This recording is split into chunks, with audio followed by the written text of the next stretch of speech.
చూడండి, సలహాదారుడి over action అంటండి. మంత్రికి చెప్పకుండానే టూరిజం పాలసీ మార్పు. సూపర్ కదా. కంగుతున్న మినిస్టర్, కారణం ఎవరంటే అధికారులపై సీరియస్. సీఎం దృష్టిలో పడేందుకు అడ్వైజర్ నిత్యం హంగామా. అప్పగించిన పనులు పక్కన పెట్టి అన్నింటిలో జోక్యం. ఒక కీలక ఆఫీసర్ సపోర్ట్తో హల్చల్. తమ శాఖల్లో వేలు పెడుతున్న మంత్రుల గుర్రంట. ఎవడండి ఇంతకు సలహాదారుడు? ఇంతకీ ఆయనకు అప్పగించిన వర్క్ పక్కన పెట్టి ఇతర పనుల్లో జోక్యం చేసుకుంటున్న విమర్శలు వ్యక్తమవుతున్నాయి. ఇటీవల సదరు అడ్వర్టైజర్ ఏకంగా ఒక మినిస్టర్ నిర్ణయాన్ని పక్కన పెట్టి సొంత డిసిషన్ తీసుకుని ప్రచారం జరుగుతుంది. ఇది తెలిసిన మంత్రి ఆయనపై గుర్రుగా ఉన్నట్లు సమాచారం. సమయం సందర్భం చూసుకొని సదరు సలహాదారుడిపై ముఖ్యమంత్రికి ఫిర్యాదు చేయాలని భావించినట్టు తెలుస్తుంది. పాలసీ పేపర్లు కూడా మాయమంట.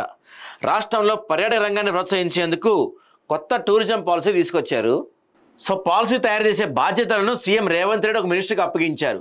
దీనికోసం ఆ మంత్రి పెద్ద ఎత్తున కసరత్తు చేశారు. వివిధ రాష్ట్రాల్లో ఉన్న పాలసీలను అధ్యయనం చేసి అంతకంటే మెరుగైన దాన్ని తయారు చేశారు. సో అడ్వైజర్కి ఒక కీలక ఆఫీసర్ సపోర్ట్ అంటండి. ఎవడా మరి అతను? వివాదాస్పద వ్యక్తిగా ముద్రపడిన సదరు అడ్వైజర్కు ప్రభుత్వంలో ఒక కీలక హోదాలో ఉన్న ఐఏఎస్ సపోర్ట్ ఉందని, ఆయనకు సలహాదారుడి పదవి రావటం వెనుక ఆ ఆఫీసర్ ప్రమేయం ఉందని సెక్రటేరియట్ వర్గాల్లో ప్రచారంలో ఉంది. అందుకే ఆయన ఇష్టం వచ్చినట్టు వ్యవహరిస్తారని మంత్రులు సైతం లెక్క చేయని విమర్శలు వ్యక్తమవుతున్నాయి. నిత్యం సీఎం దృష్టిలో పడేందుకు అతను నానా హంగామా చేస్తుంటారని ఆరోపణలు ఉన్నాయంట. ఇతర శాఖల్లో కూడా జోక్యం చేసుకుంటాడంట మనోడు. సదరు అడ్వైజర్ వ్యవహరిస్తున్న తీరుతో చాలామంది మంత్రులు కోపంగా ఉన్నట్టు ప్రచారం జరుగుతుంది. తమకు తెలియకుండా తమ శాఖల్లో జోక్యం చేసుకోవటం, సెక్రటరీలకు ఫోన్ చేసి వివరాలు అడగడంపై అసహనంగా ఉన్నట్టు తెలుస్తుంది. వివరాలు ఎందుకు అడుగుతున్నారని ఎవరైనా అడిగితే నాకు సీఎం టాస్క్ అప్పగించారని రీజన్ చెప్తున్నారని ప్రచారం ఉందంట.